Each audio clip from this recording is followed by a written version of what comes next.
بسم اللہ الرحمن الرحیم۔ السلام علیکم۔ حضرت سیدنا عمر بن میمون رضی اللہ تعالیٰ عنہ فرماتے ہیں، جس دن حضرت سیدنا عمر فاروق اعظم رضی اللہ تعالیٰ عنہ پر حملہ کیا گیا، اس دن میں وہی موجود تھا۔ حضرت سیدنا عمر فاروق اعظم رضی اللہ تعالیٰ عنہ نماز فجر کے لیے صفیں درست کروا رہے تھے۔ میں آپ رضی اللہ تعالیٰ عنہ کے بالکل قریب کھڑا تھا۔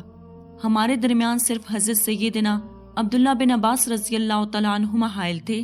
حضرت سیدنا عمر رضی اللہ تعالیٰ عنہ صفوں کے درمیان سے گزرتے اور فرماتے، اپنی صفیں درست کر لو۔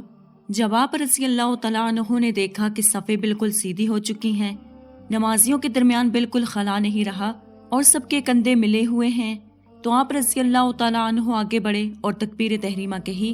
آپ رضی اللہ تعالیٰ عنہ کی عادات کریمہ تھی کہ صبح کی نماز میں اکثر سورہ یوسف اور سورہ نخل میں سے قرات فرماتے۔ آپ رضی اللہ تعالیٰ عنہ پہلی رکعت میں کچھ زیادہ تلاوت فرماتے تاکہ بعد میں آنے والے بھی جماعت میں شامل ہو سکیں۔ ابھی آپ رضی اللہ تعالیٰ عنہ نے نماز شروع ہی کی تھی کہ مجوسی غلام جو پہلی صف میں چھپ کر کھڑا تھا، اس نے موقع پاتے ہی ایک دو دھاری تیز خنجر سے آپ رضی اللہ تعالیٰ عنہ پر حملہ کر دیا۔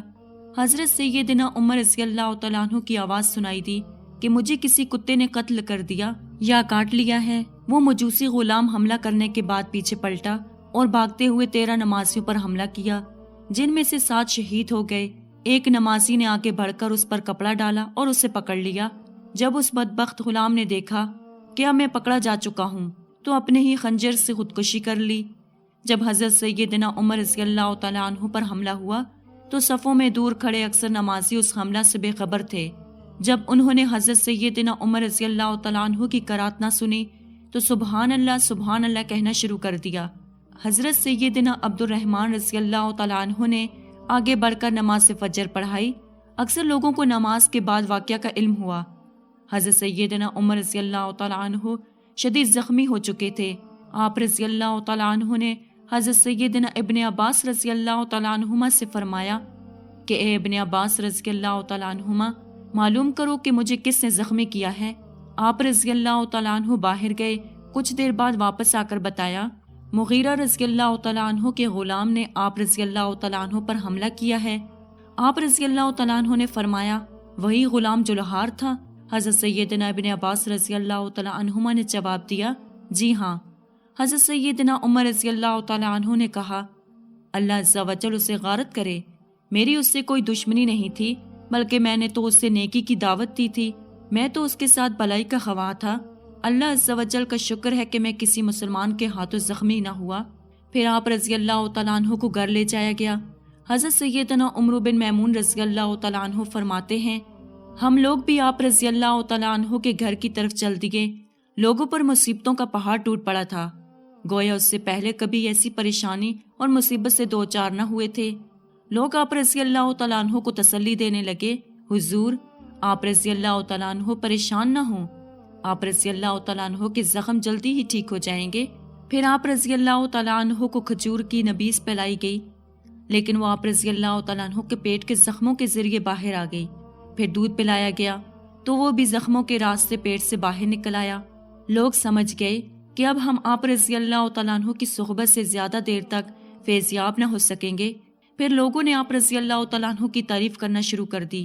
ایک نوجوان آ کر کہنے لگا، اے امیر المومنین رضی اللہ تعالیٰ عنہ، آپ کو مبارک ہو کہ عنقریب اللہ عز و جل آپ رضی اللہ تعالیٰ عنہ کو حضور صلی اللہ علیہ وسلم اور آپ رضی اللہ تعالیٰ عنہ سے پہلے رحلت فرمانے والے دیگر صحابہ کرام سے ملا دے گا۔ اے امیر المومنین رضی اللہ تعالیٰ عنہ، آپ کو خلافت کا منصب عطا کیا گیا تو آپ رضی اللہ تعالیٰ عنہ نے عدل و انصاف سے کام لیا۔ آپ رضی اللہ تعالیٰ عنہ ایک کچے خلیفہ اور لوگوں کے خیر خواہ محسن ہیں۔ حضرت سیدنا عمر رضی اللہ تعالیٰ عنہ نے یہ سن کر ارشاد فرمایا، میں تو اس بات کو پسند کرتا تھا کہ مجھے بقدر کفالت رزق ملے، نہ ہی کوئی میرا مقروض ہو نہ ہی میں کسی کا مقروض ہوں۔ پھر وہ نوجوان واپس جانے لگا تو اس کا تہبند ٹہنوں سے نیچے تھا اور زمین پر لگ رہا تھا۔ آپ رضی اللہ تعالیٰ عنہ نے لوگوں سے فرمایا، اس نوجوان کو میرے پاس بلاؤ۔ جب وہ آپ رضی اللہ تعالیٰ عنہ کی بارگاہ میں حاضر ہوا تو آپ رضی اللہ تعالیٰ عنہ نے بڑی ہی شفقت سے فرمایا، اے بھتیجے، اپنا کپڑا ٹہنوں سے اونچا کر لے، بے شک اس میں تیرے کپڑوں کی پاکیزگی اور تیرے رب عز و جل کی بارگاہ میں تیرا یہ عمل تقوی اور پرہیزگاری کے زیادہ قریب ہے۔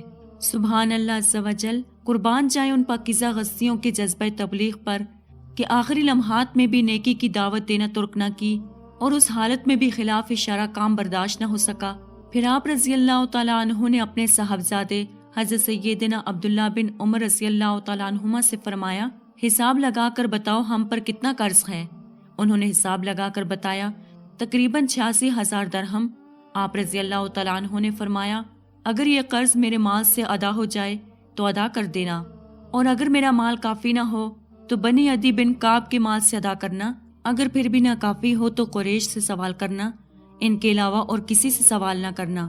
پھر آپ رضی اللہ تعالیٰ عنہ نے اپنے صاحبزادے سے فرمایا، تم ام المومنین حضرت سیدنا عائشہ صدیقہ رضی اللہ تعالیٰ عنہما کی بارگاہ میں چلے جاؤ اور ان سے عرض کرو کہ عمر بن خطاب رضی اللہ تعالیٰ عنہ اس بات کی اجازت چاہتا ہے کہ اسے اس کے ساتھیوں کے ساتھ دفن کیا جائے اور حضور صلی اللہ علیہ وسلم کے قرب میں جگہ عطا فرمائی جائے۔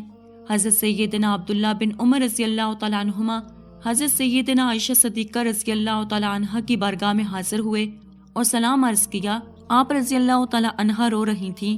آپ رضی اللہ تعالیٰ عنہ نے کہا، حضرت سیدنا عمر بن خطاب رضی اللہ تعالیٰ عنہ آپ کو سلام عرض کر رہے ہیں اور اس بات کی اجازت چاہتے ہیں کہ انہیں ان کے ساتھیوں کے قرب دفن کیا جائے۔ آپ رضی اللہ تعالیٰ عنہما نے یہ سن کر ارشاد فرمایا، یہ جگہ تو میں نے اپنے لیے رکھی تھی، لیکن اب میں یہ جگہ حضرت عمر بن خطاب رضی اللہ تعالیٰ عنہ کو احسار کرتی ہوں، انہیں جا کر یہ خوشخبری سنا دو۔ چنانچہ حضرت سیدنا عبداللہ بن عمر رضی اللہ تعالیٰ عنہما اجازت دے کر واپس تشریف لائے۔ جب حضرت سیدنا عمر رضی اللہ تعالیٰ عنہ کو بتایا گیا کہ حضرت سیدنا عبداللہ بن عمر رضی اللہ تعالیٰ عنہما آ گئے ہیں تو آپ رضی اللہ تعالیٰ عنہ نے فرمایا، مجھے بٹھا دو۔ آپ رضی اللہ تعالیٰ عنہ کو سہارا دے کر بٹھا دیا گیا۔ آپ رضی اللہ تعالیٰ عنہ نے فرمایا، اے میرے بیٹے، کیا خبر لائے ہو؟ آپ رضی اللہ تعالیٰ عنہ نے عرض کی، حضرت سیدنا عائشہ صدیقہ رضی اللہ تعالیٰ عنہ نے آپ رضی اللہ تعالیٰ عنہ کو اجازت فرما دی ہے۔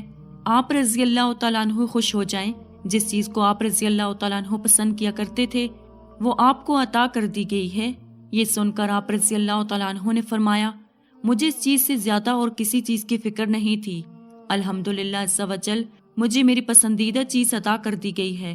پھر آپ رضی اللہ تعالیٰ عنہ نے فرمایا، جب میری روح پرواز کر جائے تو مجھے اٹھا کر سرکار عبد قرار صلی اللہ علیہ وسلم کے روضہ اقدس پر لے جانا، پھر بارگاہ نبوت میں سلام عرض کرنا اور حضرت سیدنا عائشہ صدیقہ رضی اللہ تعالیٰ عنہا سے عرض کرنا، عمر بن خطاب رضی اللہ تعالیٰ عنہ اپنے دوستوں کے ساتھ آرام کی اجازت چاہتا ہے، اگر وہ اجازت دے دیں تو مجھے وہاں دفن کر دینا، اور اگر اجازت نہ ملے تو مجھے عام مسلمانوں کے قبرستان میں دفنا دینا۔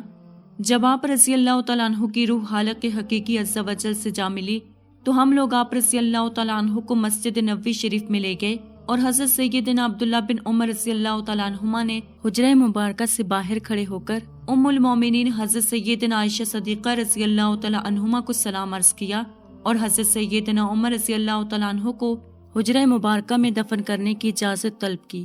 آپ رضی اللہ تعالیٰ عنہما نے اجازت عطا فرما دی۔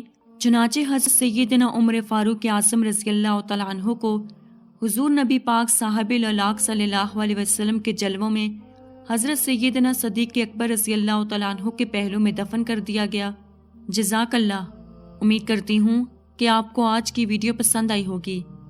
مزید اسی طرح کی ویڈیوز دیکھنے کے لیے ہمارے چینل کو سبسکرائب کریں۔ خدا حافظ۔